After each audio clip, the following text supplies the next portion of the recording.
Hello friends, स्वागत है आप सभी का हमारे यूट्यूब चैनल निधि पाठशाला में। आज हम लोग पढ़ेंगे चक्रवात के बारे में। ये हमारे जीएस का एक बहुत ही इम्पोर्टेंट टॉपिक है। तो आज हम लोग पढ़ेंगे चक्रवात और चक्रवात के प्रकार के बारे में। तो चक्रवात यानी कि साइक्लोन होता क्या है? तो चक्रवात एक ऐसी स्थिति होती है जहाँ पर चारों ओर से हवाएं आकर के एक सेंटर पॉइंट पर मिलने लगती हैं। इसी को चक्रवात कहा जाता है। जैसे कि हम एक स्ट्रक्चर में देख पा रहे हैं, यहाँ पर केंद्र में लो प्रेशर है, यानी चक्रवात जब केंद्र में निम्न वायुदाब होता है यानी लो प्रेशर होता है और बाहर उसके हाई प्रेशर होता है, तो हवाएं हाई प्रेशर से लो प्रेशर की ओर चलने लगती हैं, यानी बाहर से हवाएं अंदर की ओर केंद्र की ओर चलने लगती हैं। इसी स्थिति को कहा जाता है चक्रवात। ये आपको याद रखना है। उसके अलावा हम आगे देखते हैं चक्रवात के प्रकार के बारे में। चक्रवात आपको याद रखना है कि दो प्रकार के होते हैं।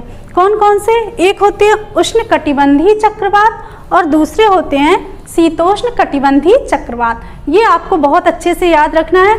उष्णकटिबंधीय चक्रवात और दूसरे हैं शीतोष्ण कटिबंधीय चक्रवात। इसके अलावा हम आगे देखते हैं उष्णकटिबंधीय चक्रवात कौन से होते हैं।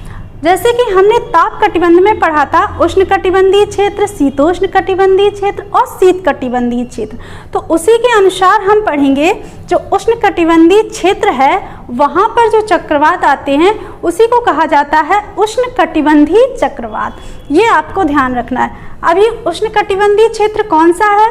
तो कर्क रेखा से लेकर के मकर रेखा तक का जो क्षेत्र है, यानी 23.5 डिग्री नॉर्थ से लेकर 23.5 डिग्री साउथ का क्षेत्र, इसको कहा जाता है उष्णकटिबंधीय क्षेत्र। तो इस क्षेत्र में जो चक्रवात आते हैं उन्हें कहा जाता है उष्णकटिबंधीय चक्रवात। ये आपको याद रखना है। उसके अलावा हम आगे देखेंगे चक्रवातों के कुछ विशेष स्थान पर विशेष नाम दिए गए हैं। उन नाम को याद रखना है। वो नाम आपके एग्जाम में हर बार पूछे जाते हैं और हम देखेंगे इनके कुछ नाम। जैसे भारत में इसे कहा जाता है चक्रवात। जैसे आपको पता ही है भारत में इसे चक्रवात कहा जाता है। उसके आगे जो मैक्सिको है, यानी यूएसए का एक देश है मैक्सिको, वहाँ पर इसे कहा जाता है टॉर्नेडो। ये आपको याद रखना है। आगे देखेंगे कैरेबियन सागर में इसे कहा जाता है हरिकेन, और जो चीन है यहाँ पर कहा जाता है टाइफून। उसके अलावा जो ऑस्ट्रेलिया महाद्वीप है यहाँ पर इसे कहा जाता है बिली बिली। तो ये नाम आपको बहुत अच्छे से याद रखने हैं। यहाँ से क्वेश्चन कई बार पूछा जा चुका है कि इनके नाम किस स्थान पर इसे किस नाम से बुलाया जाता है। आगे देखेंगे शीतोष्ण कटिबंधीय चक्रवात के बारे में।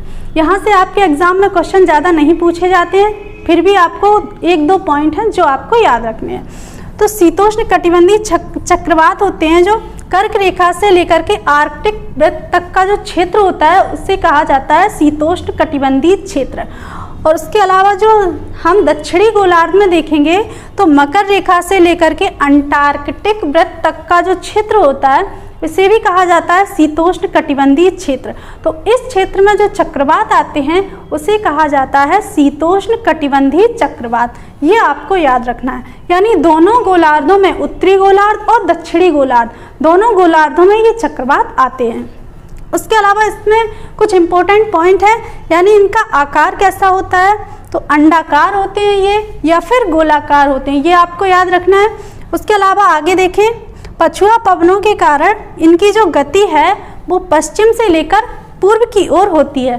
यानी शीतोष्ण कटिबंधीय क्षेत्र में जो पछुआ पवनें चलती हैं, पछुआ पवनें हमेशा पश्चिम से पूर्व की ओर चलती हैं। तो ये चक्रवात भी पश्चिम से लेकर के पूर्व की ओर चलते हैं। तो आई होप फ्रेंड्स ये सारे पॉइंट आपको बहुत अच्छे से समझ में आए होंगे। तो अगर आपको हमारा वीडियो पसंद आया है तो आप हमारे वीडियो को लाइक कीजिए, हमारे चैनल को सब्सक्राइब कीजिए और शेयर भी कीजिए। Thank you.